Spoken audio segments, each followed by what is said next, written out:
Now, if this video doesn't divide opinion, I have no idea what will. Hello, my name is Alex Does F1 Stuff, and welcome back to another random F1 episode, a particularly special episode today after Lewis Hamilton equalled the all-time win record with Michael Schumacher for 91 race victories. I will be looking at who has the best advantage over those 91 victories. Now, what will be coming up in today's video is a series of graphs, as always, going in ascending order from their smallest victory of their 91 up until their largest victory of their 91. They're also color-coded depending on which team they've won for, as well as a small average advantage bar at the bottom as well. So without further ado, let's jump straight on in and take a look at their first 19 victories. And for Michael Schumacher, it looks a bit like this. Only one victory in the first 19 for Benetton. Victory number 2 in the Portuguese Grand Prix of 1993, but we also have Grand Prix up there like, of course, Austria 2002, that sort of farcical race, or even Belgium 2002, 1.977 seconds. But if I just pull up that average advantage bar along the bottom, we see that Schumacher's average advantage lies just over 1 second for his first 19 victories. And comparing this to Lewis Hamilton, we have a couple McLaren victories in there, as well as his Mercedes victories. We've got things like China 2015, 0.714 seconds, and then we've also got things like USA 2007, his second victory in Formula 1, with Hamilton's average advantage just being in front of Michael Schumacher, 1.5 seconds. And so let's take a look at the next 20 victories, and for Michael Schumacher it looks a little bit like this. One more Benetton victory pops into the list, actually two, I tell a lie. Germany 1995, his first home Grand Prix victory, victory number 15, 5.988 seconds in the Benetton, and then we've also got things like the Italian Grand Prix of 2000 as well, victory number 41. If we pull up his average advantage bar so far for the first 39 victories, that is 2.5 seconds in front of second place. Comparing this to Lewis Hamilton's first 39 victories, again, a few smattering of McLaren's as well as Mercedes victories. We've got things like Monaco 2019 up there, 2.6 seconds, as well as his very first Canada 2007, 4.3 seconds, with his average advantage slipping just behind Michael Schumacher's for their first 39 victories, 2.487 seconds. As we reach now into the slightly more dominant eras of victories, we have 40 to 59 for Michael Schumacher, a couple more Benetton ones popping in here, just 3, the Pacific Grand Prix of 1995, victory number 18, as well as victory number 8, France 1994 around Magny-Cours, 12.642 and 14.92 as well. If we pull up his average advantage for this year, this was a 5.4 second average advantage so far for these 59 victories. Comparing this to Lewis Hamilton with his Grand Prix, again a sort of even smattering of Mercedes to McLaren victories, with the Japanese Grand Prix of 2007 popping up at 8.377 seconds advantage. Singapore 2017 is also up there, 4.5 seconds as well, with Hamilton's average advantage slipping slightly further behind Schumacher now, 3.7 seconds. But what you can notice here, still going in ascending order, Hamilton has yet to reach the 10-second barrier as we reach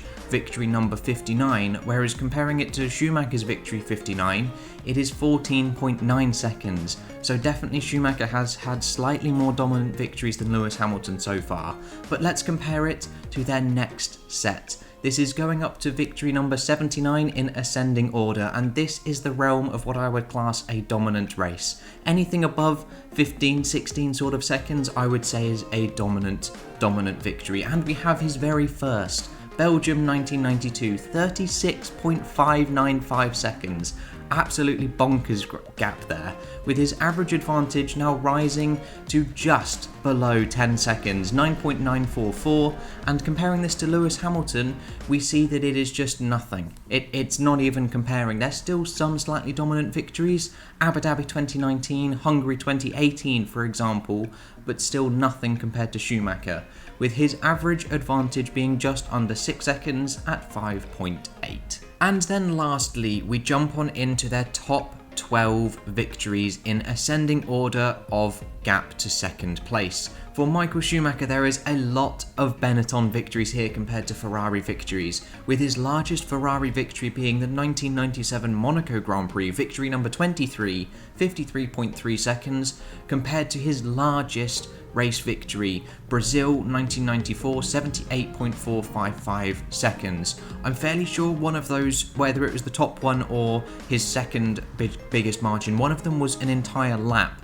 So I just had to take the fastest lap of the race and then add that on to be the time, as he lapped every single person in one of those Grand Prix, with his average advantage finishing at a whopping 15 seconds, 15.212 to be precise. And comparing this to Lewis Hamilton, we've got some more Mercedes victories, with again his most dominant victory being in the McLaren, the team that he's not as synonymous with. But also his top two are from Britain 2008 and Britain 2014.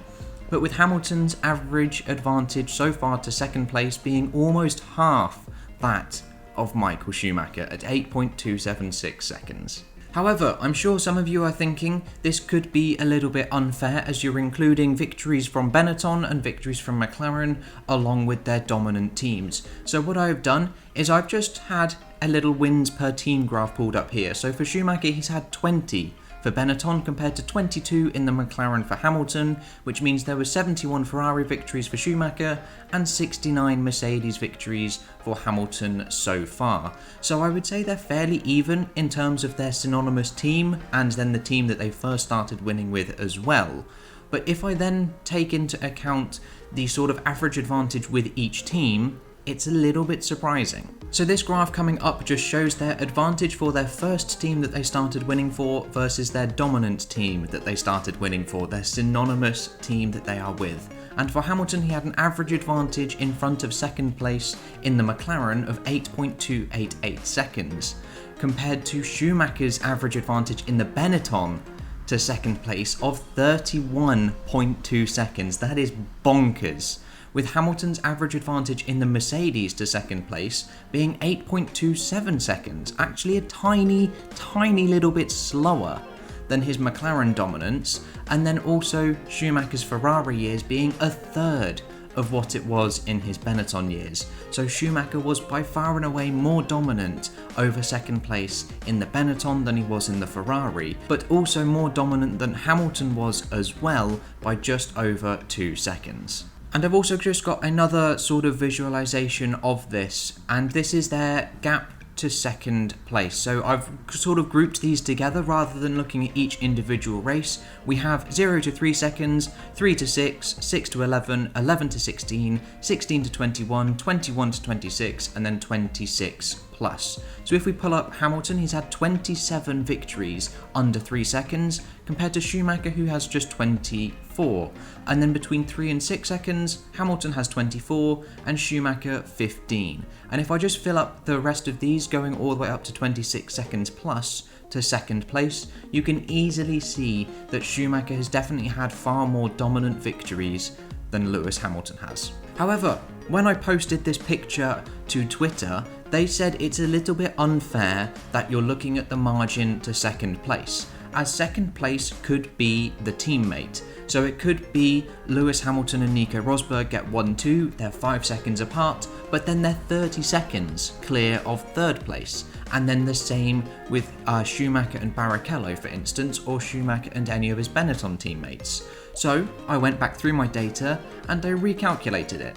So it's exactly the same graph, no need to animate it or anything like that, as you know what it looks like, exactly the same groupings, and you can see it's changed slightly. There are far less victories in the 3 second margin, and there are more dominant victories, but it is still Schumacher that has the advantage over Hamilton, and this is looking to people that aren't their teammate. And just so you can have a side-by-side comparison of the two graphs, there you go. We have the win margin to second place on the left, regardless of if it was their teammate or not, and then on the right, we've got the win margin to second or the car that isn't their teammate.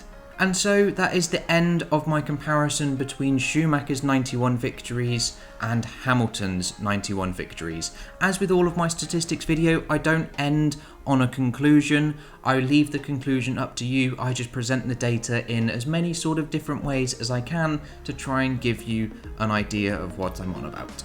But that is all I've got for you today, guys. I hope you have enjoyed that special random F1 episode, and I will catch you in the next video with whatever and whenever I decide to make it. I'll see you guys then.